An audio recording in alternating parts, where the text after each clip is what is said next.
Hey everybody, welcome to BCom. I'm Professor Martin. I want to thank you for tuning in.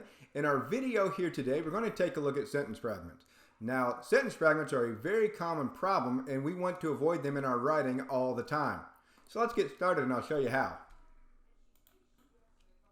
Now, our goals today are pretty straightforward. We want to be able to identify a fragment and we want to be able to learn how to fix it. In doing that, hopefully we can keep your writing fragment free and avoid all those dreaded red lines that the grammar people like to put on our paper when we turn stuff in. So let's work towards that goal. We know we want to avoid sentence fragments, but before we can avoid them, we should probably define them. That way we know what we're trying to avoid.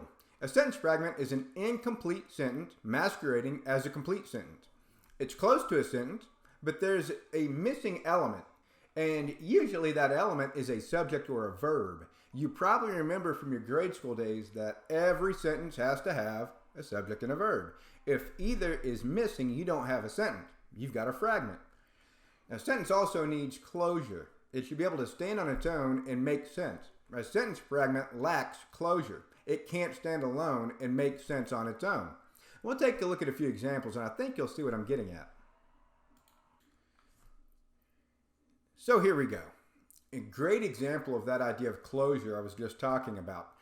The recruiter requested a writing sample, even though the candidate seemed to communicate well. Can you find the fragment? If you want to pause the video and take a second to find the fragment here, you can go ahead and do that, and then we'll jump back in. Notice how the first sentence here is clear all by itself. It doesn't need help. The recruiter requested a writing sample. It stands alone.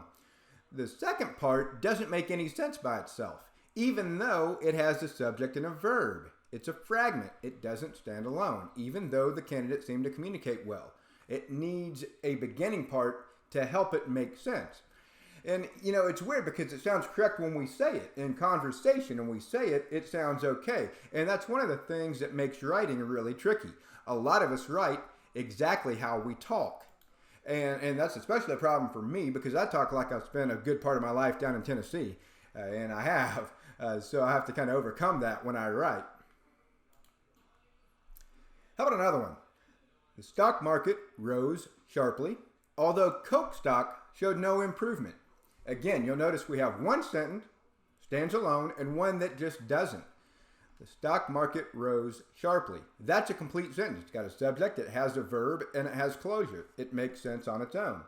If you want to go all grammar nerd here, we call that an independent clause. The other part of the sentence here, although Coke stock showed no improvement, is a sentence fragment. It's a dependent clause. It has been incorrectly punctuated to make it look like a sentence. Like I said a few seconds ago, it is an incomplete sentence kind of masquerading as a real sentence because it has the punctuation of a real sentence. We call that second part a dependent clause because it relies on a separate independent clause to provide meaning to it. It relies on the independent clause here to give it meaning. So we have a fragment there in the second part that we have to fix. Let's do one more. Procter & Gamble is a consumer goods business founded in 1837 in Cincinnati, Ohio. Take a moment and see if you can find the fragment. Did you find it? Our second part here, founded in 1837 in Cincinnati, Ohio, is missing a subject. Without the first sentence, we'd have no idea what the fragment after it is talking about. And now that we can identify fragments, let's talk about fixing them. One way we can fix a sentence fragment is by attaching it to the independent clause. Sometimes we can accomplish that by adding a comma, as we see in the corrected version of our first example right here. The recruiter requested a writing sample, comma, even though the candidate seemed to communicate well. So by joining that dependent clause to the independent clause with a comma, we can make a full sentence instead of one good sentence and one fragment. If our fragment begins with what we call a subordinating conjunction, an easy fix is to simply delete it out. Now you're probably saying, oh, hold up, subordinating what now? And I'm with you. Subordinating conjunction. It's a fancy grammar term, and we usually see these in the middle of a sentence. I mean, they normally introduce an adverb clause. And I'm talking about words like although, because, rather than, while. All those would be considered subordinating conjunctions. If you see them at the beginning of a sentence, it could be a red flag that a sentence fragment is going on. And not always, though. You can start a sentence with one of these so long as you make sure the dependent clause is connected to the independent clause, if that makes sense. In any event, if it is a fragment, an easy fix is to just delete out that extra word at the beginning, like we see here. The stock market rose sharply, period. Coke stock showed no improvement. We just get rid of the although. Sometimes, especially if you're not a confident writer, you have a tendency to try to cram extra words in there to make yourself sound smarter, to fill up, a word count or whatever. Sometimes that's not always the best route. Sometimes simply putting things down on paper is the better idea. All right, you still with me? One final example here, fixing up that Procter & Gamble sentence. If the fragment is missing a subject or verb, we could simply add it in. I've dropped the business was into that fragment and made a complete sentence out of it. So now we have two complete sentences. Procter & Gamble is a consumer goods business. The business was founded in 1837 in Cincinnati, Ohio.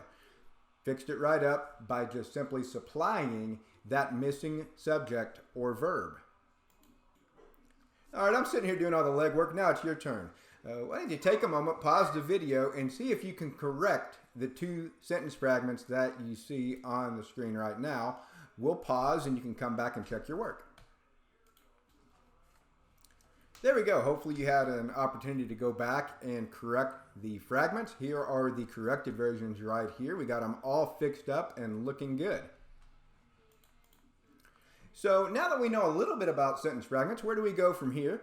Lucky for us, there are plenty of common sentence problems to cover. And as a BCom professor, I call this job security. So in our next video, we're going to take a look at run-on sentences. And then we'll follow that up with what is probably going to be a really, really exciting look at comma splices. We'll see.